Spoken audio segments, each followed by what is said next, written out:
Hello all, welcome back to Ada Apa Ya, presented by Lucky Monkey Channel.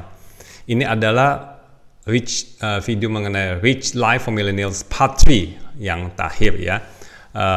Di Part 1, Part 2 saya sudah cerita banyak mengenai strateginya. Bagi Anda yang belum melihatnya, bisa lihat di kolom keterangan. Saya berikan linknya untuk Part 1 dan Part 2. Video ini juga bisa ditemukan dalam bentuk podcast ya di Spotify atau di podcast sendiri.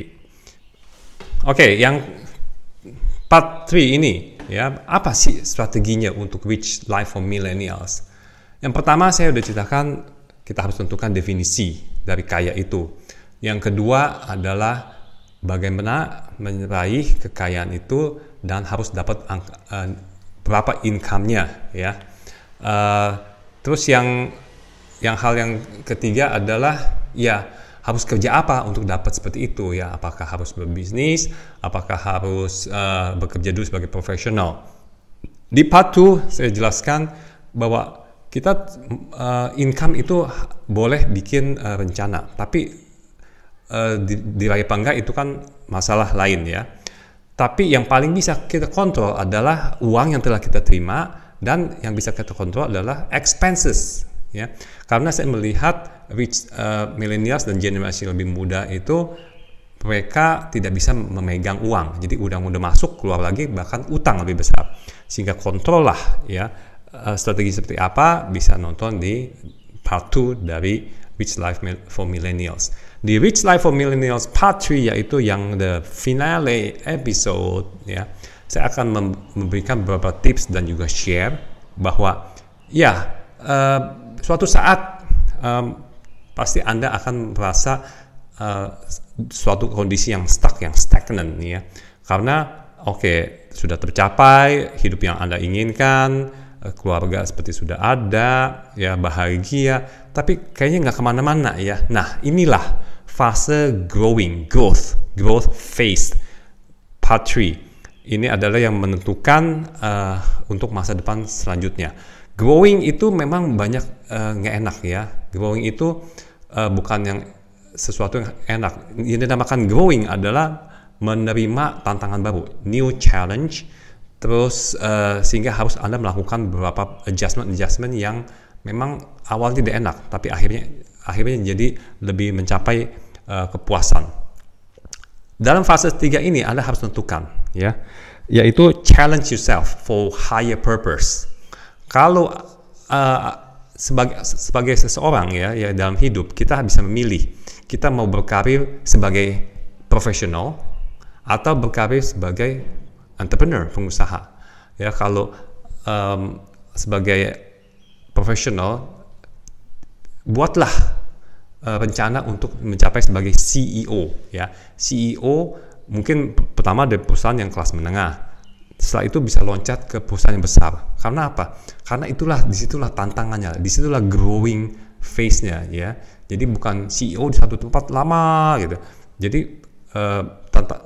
umpamanya 3 tahun CEO di sini, terus nanti pindah ke CEO yang lebih tinggi, CEO yang lebih besar lagi, perusahaan yang lebih besar lagi, sehingga satu tempat, satu titik yang momen memang juga usia Anda sudah agak senior, sudah bisa tidak kemana-mana lagi, tapi Anda akan meninggalkan legacy ya. Jadinya kalau sebagai profesional, raihlah sebagai CEO yang perusahaan yang memang yang terkenal. Terus kedua, jika Anda mau merubah ya sebagai entrepreneur dari CEO lagi ke entrepreneur bisa juga ya, tapi lakukan itu sebelum Anda terlalu tua ya, karena kalau sudah terlalu tua Anda mungkin semangat untuk berubahnya ya, untuk menerima challenge baru lagi itu agak malas ya. Jadi mungkin usia 40-an Anda masih bisa melompat sebagai entrepreneur, tapi kalau udah jalan 50-an, 60-an itu susah ya. Anda mendingan stay as a great CEO saja. Nah, kalau yang dari muda memang millennials pilih menjadi entrepreneur, tentu harus ada peningkatan. Umumnya sekarang entrepreneur omsetnya seperti ini, perusahaannya seperti ini. Terus tingkatkan terus atau investasi di tempat yang lain, sehingga sebagai entrepreneur Anda juga meninggalkan legacy, ya, itu pengalaman-pengalaman yang sangat berharga yang nanti bisa dibagikan kepada anak-anak muda yang mungkin anak-anak Anda, cucu Anda, ataupun generasi muda lainnya, ya. Nah, itulah cara untuk meninggalkan legacy yaitu bila Anda suatu saat sudah pensiun, Anda seperti ada prestasi. Kalau saya sebagai CEO, ya saya dulu sebagai CEO perusahaan dari yang turnover-nya sekian besar.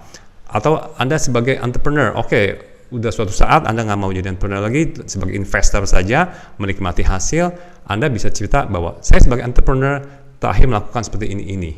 Itu yang dinamakan legacy, yang bisa dibagikan untuk ke anak-anak muda atau generasi muda lainnya, ya.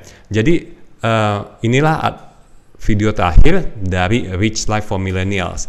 Yang pertama, kita baru menentukan apa definisi itu kaya, bagaimana meraihnya, ya, dan berapa yang harus diperoleh dalam setiap bulan atau setiap tahunnya. Bagian kedua adalah bagaimana kita mengontrol yang kita peroleh ini, expenses, sehingga kita terus bisa berkembang, ya.